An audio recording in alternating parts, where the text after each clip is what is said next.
It was the last class of the day on a cold Friday afternoon. Everyone in my algebra class was restless because winter break was finally about to start. Nobody cared about studying anymore. Even our teacher could tell we were mentally checked out, so instead of teaching, he pulled up random trivia games online and let us compete against each other. The room finally felt relaxed for once. I still remember the exact second everything changed.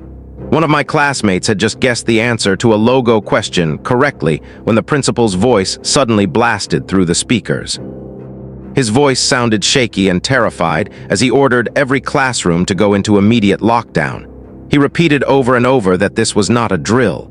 The whole atmosphere changed instantly. Our teacher, who was usually calm no matter what happened, rushed to switch off the lights and motioned for all of us to move into the back corner of the classroom. Nobody spoke. We all just sat there breathing heavily in the darkness. About 2 minutes later, the humming sound from the electrical panel outside the room suddenly stopped. The school had lost power completely.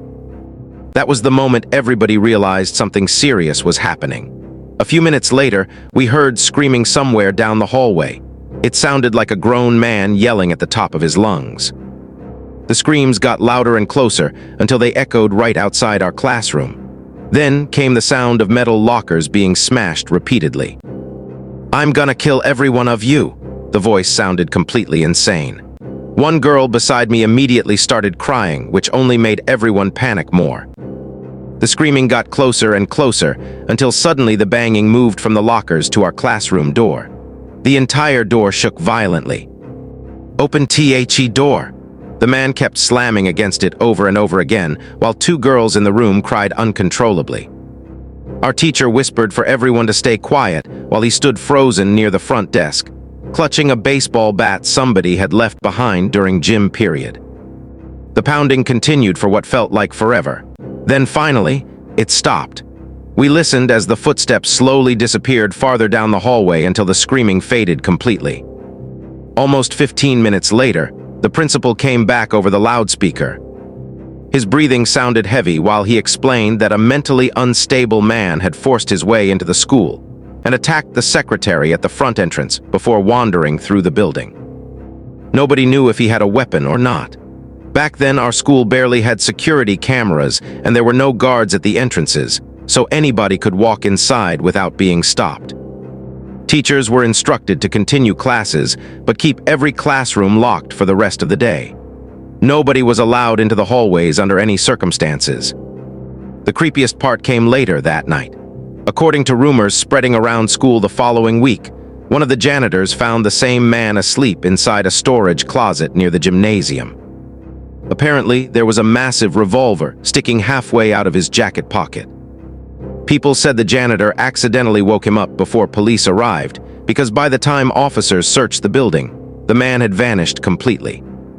To this day, none of us know whether they ever caught him. My middle school had 2 separate lunch periods. 6th graders and half the 7th graders ate first, while the remaining students ate afterward. The lockdown happened sometime in October during first lunch. The weather outside was dark and rainy all day. While everybody was eating, 4 loud explosions suddenly echoed outside the cafeteria. At first, I honestly thought it was thunder. Then the screaming started.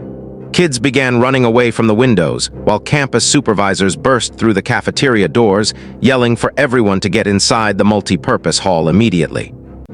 Students standing in line for food had to leave their trays behind and run with everybody else. My friends and I followed the crowd into the giant room, while teachers hurried to close the curtains covering the huge glass walls. Nobody knew what was happening. One of my friends named Eric walked over to ask a teacher what was going on. When he came back, his face looked pale. "You know those houses across from the school?" he asked. I nodded. "There's some crazy guy barricaded inside one of them. He threatened to shoot the cops if they try to force him out." Everyone around us went silent. Eric continued explaining that the man had apparently been standing outside earlier in the week watching students through the school fence. Even worse, police later confirmed he was a registered sex offender with a long history of violent behavior. We remained trapped in that room for nearly an hour while rain hammered against the roof overhead. Some kids cried while others tried contacting their parents.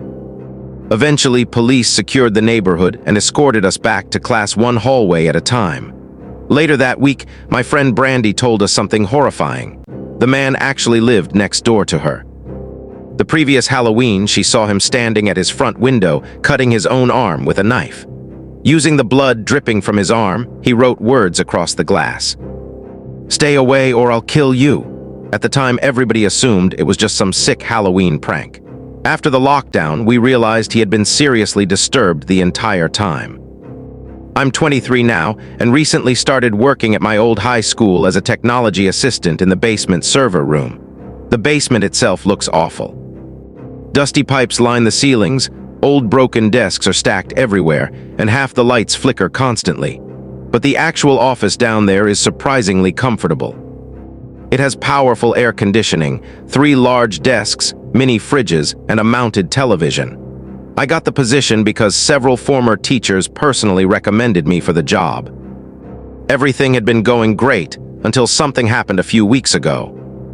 My coworkers, Adam and Chris, were upstairs repairing classroom computers while I stayed behind eating lunch alone in the office. Suddenly, my phone rang. It was one of the secretaries from the front office. Her voice sounded panicked. "The school is in lockdown," she whispered. "Someone armed may have entered the building." There wasn't much I could do besides shut off the lights and stay quiet. The office didn't even have a proper door, just a large open entrance leading into the basement hallway. I sat alone in complete darkness, scrolling nervously through my phone while texting both coworkers. Neither responded. Almost 20 minutes passed. Then I heard the basement door creak open upstairs. Footsteps quickly descended the staircase. I froze. The footsteps moved closer and closer toward the office until I slid beneath my desk, trying not to breathe too loudly. Someone entered the room but never switched on the lights. Everything became silent. I felt completely helpless lying there under the desk listening to somebody standing only a few feet away from me. Then suddenly my phone notification went off. The sound echoed through the room like a gunshot. I nearly stopped breathing. The footsteps instantly moved toward my desk. Terrified, I crawled out with my hands raised, begging the person not to hurt me. A man grabbed my arm and pulled me to my feet. He wore jeans, a dark red flannel shirt, and a faded baseball cap. "It's okay," he whispered quickly. "I'm hiding down here too." I asked him what was happening upstairs, but he ignored the question and instead asked if there was another exit nearby. I pointed toward the far hallway leading outside. Before he walked away, I asked who he was. There was a strange pause before he answered. "I came to pick up my son when teachers told everyone to hide." Something about him felt wrong. Then I looked down at my phone and finally read the text message I had received moments earlier from Adam.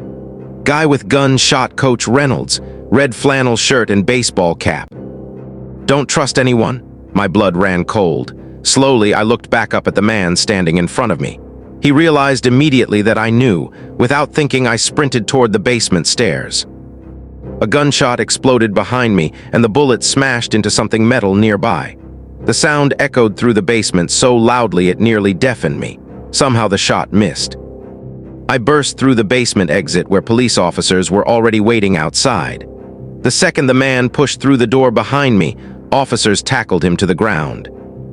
Thankfully, Coach Reynolds survived after emergency surgery. Police never publicly revealed why the shooter targeted him.